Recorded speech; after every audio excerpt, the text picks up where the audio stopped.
Kita mulai dari ini. Ini adalah obeng yang ujungnya ada magnetnya, maka lebih mudah untuk bekerja ketika menggunakan obeng ini. Baut tidak mudah jatuh dan enak dipakainya. Silakan Anda milih obeng yang sesuai selera Anda, mau yang ada magnet atau tidak, ini keputusan di tangan Anda. Kemudian yang kedua, tang lancip atau long nose, tang panjang, digunakan untuk mengambil komponen atau meluruskan kaki bisa. Kemudian yang kedua, tang potong, digunakan untuk memotong kaki-kaki komponen yang habis kita solder kan panjang, kita potong saja pakai tang potong ini. Kemudian ini solder. Solder Anda boleh gunakan yang 40 watt. Nah, 40 watt Anda bisa gunakan. Ini panasnya standar untuk perbaikan televisi, 40 watt soldernya. Nah, kemudian Anda gunakan dudukan tempat solder ini supaya pertama Anda tidak terkena di kaki atau di tangan. Anda cukup dengan memasukkannya pengamannya di dudukan solder. Anda perlu memilikinya alat ini supaya lebih aman. Kemudian yang kedua, timah. Silahkan Anda beli timah, mau beli meteran, mau satu gulung, itu juga sesuai dengan kebutuhan Anda. Kemudian penyedot timah, ada dua versi, yang model kecil, ada yang model besar. Anda pilih mana yang lebih suka. Kecil boleh, kalau kecil Anda tinggal pencet, tarik, lalu pencet. Nah, tapi kalau ini harus menggunakan dua tangan, dipencet, baru pencet ini.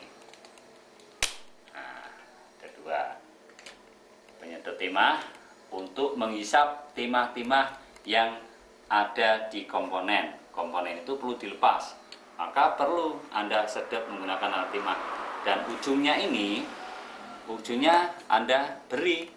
Awalnya ini tidak ada kalau kita beli di toko, tapi kita pakai karet. Tujuannya supaya ujungnya ini tidak gampang lumer, tidak gampang leleh karena kena panasnya timah, panasnya solder. Anda kasih karet yang saya ambilkan dari flatback. Kalau flatback dipotong, diambil karetnya saja. Bentuknya seperti ini. Anda tinggal masukkan, pasang di dalam ujung penyedot timah.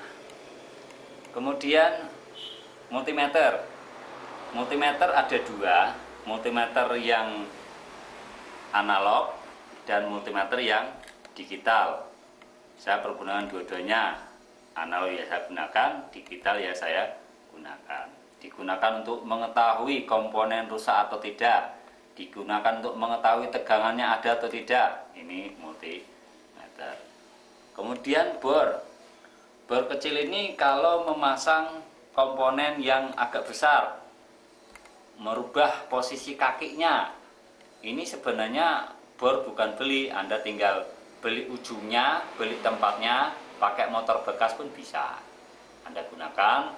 Tegangan yang dipakai 12 volt DC, sehingga Anda bisa menggunakan dan membuatnya sendiri. Anda beli dua-dua alat ini di toko elektronik banyak sekali.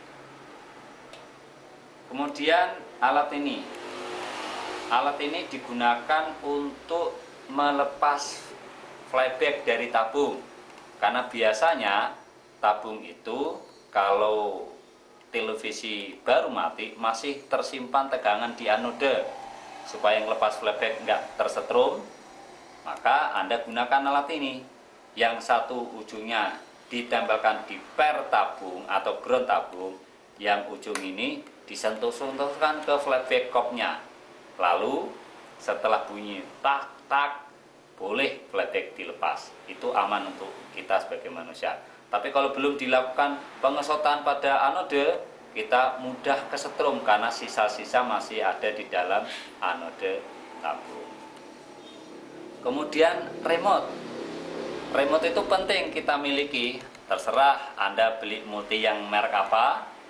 Yang penting remote ini digunakan kalau konsumen yang nganter televisi di rumah kita, di bengkel kita, lupa membawa remote-nya, kita bisa mengetes remote-nya menggunakan remote multi, sehingga kita bisa tahu apakah remote-nya bisa berfungsi atau tidak. Kalau kita punya remote yang khusus untuk servis, maka kita bisa mencoba untuk mematikan standby atau pindah channel atau pindah yang lain. Pokoknya remote ini sangat membantu sebagai seorang teknisi. Kemudian alat yang namanya gacun. Power supply kit ini digunakan untuk memastikan bagian power supply sudah bekerja atau belum, atau power supply trafonya itu bagus atau enggak.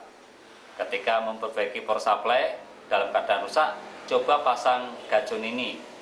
Kalau B+ keluar, berarti bermasalahnya bukan di bagian sekunder, tapi bagian primer. Tinggal bagian primer Anda cari penyebabnya kerusakan melalui pengukuran komponen. Kemudian isolasi. Isolasi ini sangat handal untuk merekatkan, misalkan ada kabel yang terkelupas atau ada yang perlu diisolasi. Nah, maka kita sebagai seorang teknisi harus memiliki yang namanya isolasi. Kemudian alat copy memori. Dengan adanya alat ini digunakan setrum 9 volt DC, tegangan 9 volt DC, alat ini bisa ngopi dari IC memori yang aslinya dari televisi dan dipasang memori yang berasal dari toko yang baru.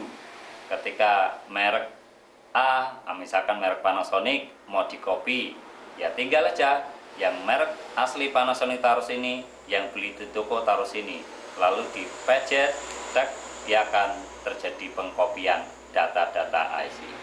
Tidak menggunakan komputer, sangat praktis untuk dipakai. Kemudian untuk membersihkan mesin-mesin, banyak kotorannya, habis solder terjadi kotoran, saya gunakan thinner yang menjadi andalan saya sementara ini thinner yang saya pakai. Kemudian ada kuasnya, Anda tinggal pakai, dibersihkan mesinnya, kemudian selesai.